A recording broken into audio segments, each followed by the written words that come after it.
Taste the Daily.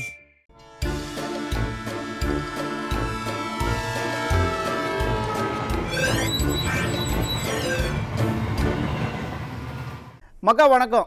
கனமழை காரணமாக delta மாவட்டங்கள் உட்பட பல மாவட்டங்களில் பாதிக்கப்பட்ட பயிர்களை கணக்கெடுத்து விவசாயிகளுக்கு உரிய நிவாரணம் கொடுக்கணும்னு எதிர்க்கட்சி தலைவர் வலியுறுத்தி இருக்காரு. எந்தெந்த மாவட்டத்தில் என்ன பாதிப்பு அப்படின்றத ரொம்ப விரிவாக அறிக்கையாக கொடுத்துருக்காரு. ஆனால் பாருங்க, ஆளுங்கட்சி அண்ணன் உதயநிதியோட பிறந்தநாள் கொண்டாட்டத்தில் ரொம்ப பிஸியாக இருக்காங்க. அவங்க எங்கே இதையெல்லாம் செய்ய போகிறாங்க? சரி மக்களே, போய் குறுஞ்செய்தியை பார்த்துட்டு வாங்க. விரிவான செய்திகளை விளக்கமாக சொல்கிறேன். ஐயா ஸ்டாலினோட ஆட்சியில கொலைகள் நடக்காத நாளே இல்லைங்க. கோவில்பட்டியில ஒரு மதுபான பார்ல 2 பேர் கொடூரமா வெட்டி கொலை செய்யப்பட்ட காட்சிகள் வந்திருக்கு.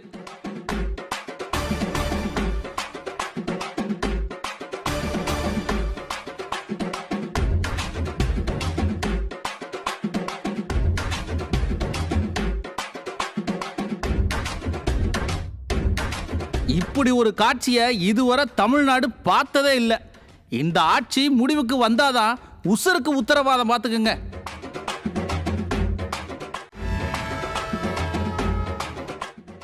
அமைச்சர் பெரிய கருப்பன் ஆபாச நடனத்தை அசந்து போய் பார்த்த காட்சிகள் வந்திருக்கியா? இவரெல்லாம் ஒரு அமைச்சரா?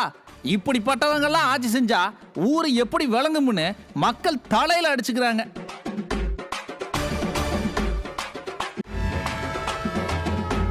அமைச்சர்கள் எல்லாம் அண்ணன் உதயநிதியோட பிறந்தநாள் விழாவில் குஷியா இருக்க, பாவம் அக்கா கனிமொழி ஜனங்க கிட்ட மாட்டிக்கிட்டாங்கப்பா. தூத்துக்குடியில மழை நீர் தேங்கி கிடக்கிறத ஆய்வு பண்ண போன அக்காவை மக்கள் முற்றுகையிட்டு இருக்காங்க. குறுஞ்செய்திகளை பார்த்துட்டோம், வாங்க விரிவான செய்திகளையும் பார்த்துடுவோம். அமைச்சர் மனோ தங்கராஜோட சகோதரி கவர்மெண்ட்டுக்கு சொந்தமான 100 கோடி ரூபாய் மதிப்புள்ள நிலத்தை போலி ஆவணங்கள் மூலமா அபகரிச்சிருக்காங்க. நீதிமன்றம் இதை கண்டுபிடிச்சிருக்கு. போலி ஆவணங்களை எல்லாம் ரத்து பண்ணி இதுக்கு உடந்தையா இருந்த அதிகாரிகள் மேல வழக்கு போட சொல்லி உத்தரவும் போட்டிருக்காங்க. ஐயா ஸ்டாலின் ஆட்சியில் என்னெல்லாம் நடக்குதுன்னு பாருங்க.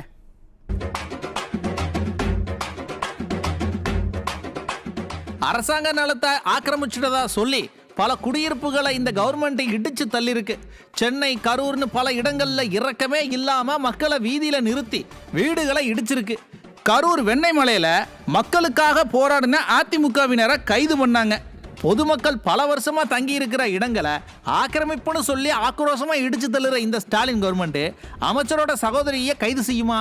அமைச்சர் மனோ தங்கராஜோட பினாமியா செயல்பட்டு இருக்கிற அவரோட சகோதரி தாம்பரம் பக்கம் இருக்கிற அரசு நிலத்தை போலி ஆவணங்களை தயாரித்து போலியா ரிஜிஸ்டர் பண்ணியிருக்கிறாங்க. இந்த நிலத்தோட மதிப்பு 100 கோடி ரூபாயா. அமைச்சரோட சகோதரிங்கிறதுனால அதிகாரிகளும் இதுக்கு உடந்தையா இருந்திருக்கிறாங்க. ஒரு வழியா இது வழக்காகி அந்த வழக்கை விசாரிச்ச உயர்நீதிமன்றம் அமைச்சர் கும்பல் பண்ண அட்டூழியங்களை கண்டுபிடிச்சிருச்சு.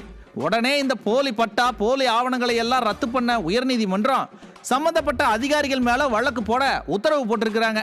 அதிகாரிகள் யார் பேச்சை கேட்டுட்டு இந்த ஆக்கிரமிப்புக்கு உதவி பண்ணாங்க? அமைச்சரோட பங்கு என்ன? மனோ தங்கராஜ் அமைச்சரானது இப்படி சொந்தக்காரங்கன்ற பேர்ல கவர்மெண்ட் நிலத்தை ஆட்டைய போடவா? இப்ப ஐயா ஸ்டாலின் என்ன செய்ய போகிறாரு?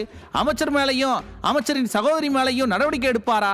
குறைந்தபட்சம் நீதிமன்றம் சொன்ன மாதிரி அதிகாரிகள் மேலேயாச்சும் நடவடிக்கை எடுப்பாரா? இப்படியாக பல கேள்விகள் எழுந்திருக்குங்க. ஐயா ஸ்டாலின் நடவடிக்கை எடுக்கலைனாலும் அடுத்த அதிமுக ஆட்சிக்கு வரும்போது நடவடிக்கை கட்டாயம் இருக்கும் பார்த்துக்குங்க. ஏற்கனவே 2011 திமுக கும்பல் வளர்ச்சி போட்ட நிலத்தை எல்லாம் தேடி பிடிச்சி மீட்ட வரலாறு அதிமுக அரசுக்கு இருக்கு. ஆக 2026 ஆட்சி மாற்றம் நடக்கும்போது மனோ தங்கராஜ் மட்டும் இல்லைங்க, இவரை மாதிரி இன்னும் பல திமுக புள்ளிகள் சிக்குவாங்க.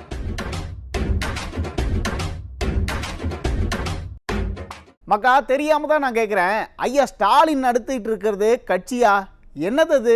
விழுப்புரத்தில் திமுக எம்எல்ஏ லட்சுமணன் ஒரு காம கொடூரனுக்கு ஆதரவாக அறிக்கை விடுறாரு.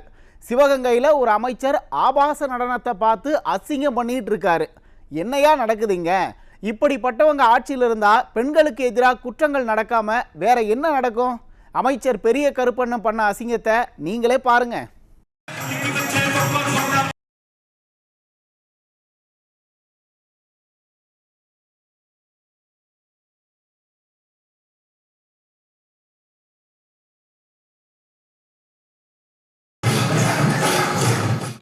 ஏய், யாரும் வீடியோ எடுக்காதீங்கப்பா, அண்ணே குஜால்ல இருக்கிறாருன்னு மைக்கில் அறிவிக்கிறாங்க. சை, கட்சியாயா இது? சிவகங்கையில அண்ணன் உதயநிதியோட பிறந்தநாள் விழா நடந்திருக்குங்க. ராத்திரி நேரத்தில் கண்ட போட்டோக்களை சோசியல் மீடியாவில் போடுற அண்ணனோட பிறந்தநாள் விழாவில் கிளுகிழுப்பு இல்லைன்னா எப்படி? திமுக இளைஞரணி சார்பா பிரத்யேக கிளுகிழு டான்ஸ் ஏற்பாடு பண்ணியிருக்கிறாங்க. மேடையில் அரைகுறை உடையோட பெண்கள் ஆட அதை ரசிச்சு பார்த்துட்டு இருந்த அமைச்சர் பெரிய கருப்பன் என்ன நினைச்சாரோ தெரியல, எல்லாரும் கீழே வந்து என் பக்கத்தில் நின்று ஆடுங்கன்னு உத்தரவு போட்டாரு. அவங்களும் அந்த ஆபாச ஆட்டத்தை அமைச்சருக்கு பக்கத்தில் வந்து ஆடி காமிச்சிருக்கிறாங்க.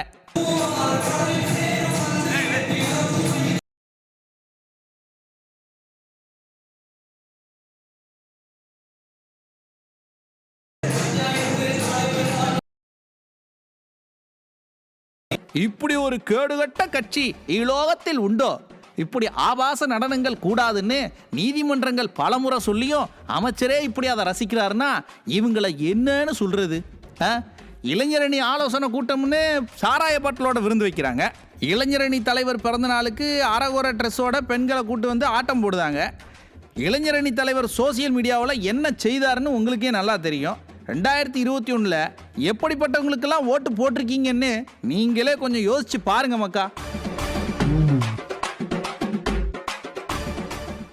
ஐயா ஸ்டாலின் மாநில சுய உரிமை பற்றியும் விவசாயிகள் பற்றியும் பேசியிருக்காப்ல. ஐயா அதை பற்றியெல்லாம் பேசலாமா? நெல் ஈரப்பத அளவை உயர்த்தி உத்தரவு வாங்க முடியல, எதுக்கு இந்த வெட்டி பேச்சு? மேகதாதுல அணை கட்ட காங்கிரஸ் கவர்மெண்ட் துடிச்சிட்டு இருக்கு. ஐயா அதில் ஏதாவது நடவடிக்கை எடுத்திருக்காரா?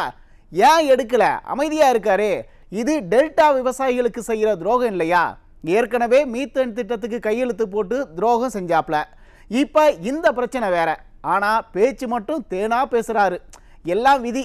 சரி மக்களே, நிகழ்ச்சி இன்னைக்கு இதோட முடிஞ்சது. நாளைக்கு மறுபடியும் சந்திப்போம். நன்றி, வணக்கம்.